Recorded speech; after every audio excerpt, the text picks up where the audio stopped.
sticky and dirty from arriving home after unpacking the roof box and sleeping in the dirt, and well, in a tent, being in the dirt for 2 nights. Wouldn't change a thing. Absolutely loved it. Didn't sleep well. Didn't bathe. All that stuff. With my kids and my wife, and we had a great time in Campbell. Absolutely loved it. Highly recommend it.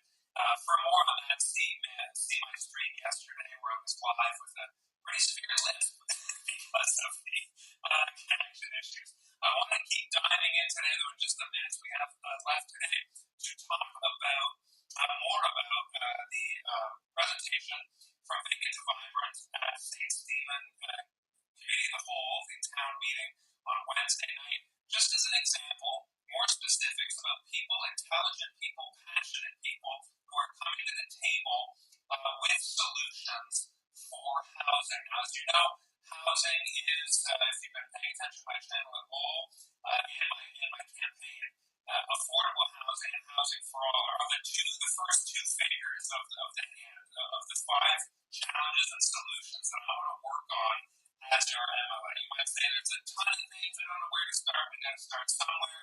And if I'm your MLA, when I'm your MLA for 4 years, I'm going to be working on these 5 things. I'm not just working on them, but just like this, as I told you a few videos ago, updating you on what is happening, who I'm talking to, who has good ideas. I haven't seen an MLA do this kind of thing. I built my business on communicating this way, and I plan to continue to do that with you as someone serving you as your member of the assembly. Now, let's talk about what they talked about specifically, Vacant to Vibrant, because it's so exciting and it's very green. What makes them different? I do have a slide on the screen that you absolutely can't read, but I put it up there just so you can see from Brent's presentation. What makes them so exciting, Vacant to Vibrant, is, as I mentioned 2 days ago, they take vacant properties and they revitalize them. And it's a green solution in terms of emissions from not having to completely demolish buildings and completely renew them. Anytime you recycle or reuse something, it is better for the environment, and that goes for buildings as well. So we're super excited about it, but not only is it better from an environmental perspective, it's about half the cost. So they talk about how new buildings, each unit in that building is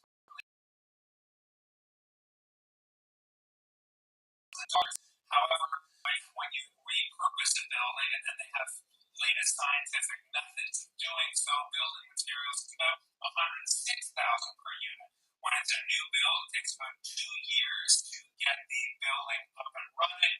And when you're repurposing, it takes a year to a year and a half. So it's about half the cost and half the time. So I wanted to show you here on the screen what they were talking about. How do we do this? How do they repurpose the homes, do it cheaply, and get them built? Because we need to start thinking about getting people into homes and into buildings quickly. This has been coming for a long time, but we're behind, and we need to get buildings built because, once again, warming center, people need shelters, people need affordable places to live, and more places to live, affordable housing and housing for all. We need to get creative. That's what they're doing. So how do they do it? They start by reaching out. Just to summarize really quickly, they have 5 steps here. They want to understand what's going on in the community. And again, Vacant to Vibrant is doing that by talking to our council and talking to our citizens. The second thing they do is that they build a plan using existing structures in the community. So, for example, we have the Border Arena I mentioned. That's just an example of a building where they would build units inside that building that are affordable, and they can do it quickly, and we use some of the latest building technology. Step 3 is then they build financial and operational models to get funding, and that's where, again, as MLA, Housing NB, I would look at other ways to get the province on board with solving the housing crisis by getting funding. What's more important than making sure New Brunswickers have the housing they need? 4, then they execute the plan, and it is kind of a wraparound model with hub and spoke, and I will show you that next.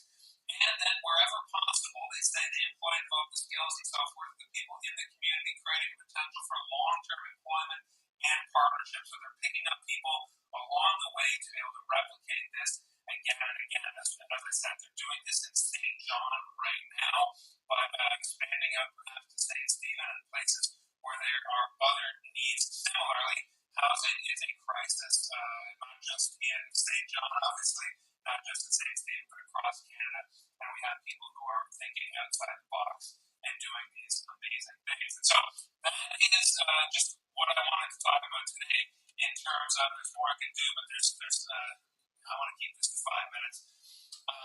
You need to know what's going on. You need to know that there are people who want to do this, but it all comes down once again to funding in terms of feasibility.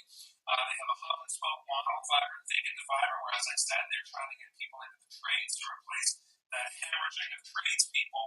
And so when you're trying to solve one problem, sometimes you have to solve another first. And I mentioned yesterday with Campobello, it's similar. How come we can't get more people? The young people are leaving the island. Well, that's because there's no new builds happening. There's having trouble, even on Campobello, getting houses. Well, how come that's happening? Well, it's because there's no ferry.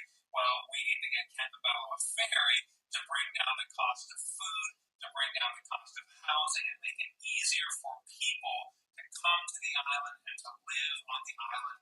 And so, as MLA, these are systems. These are systems problems, systems challenges. They need to be solved in a systems way.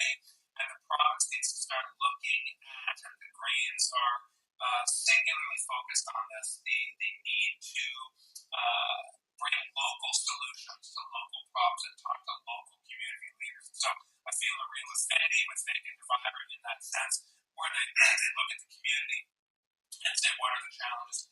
Let's solve them together on the ground where we live. St. Stephen can be a part of that solution and that problem solving right here with an organization like this. And they were looking at that by accepting this presentation on Wednesday.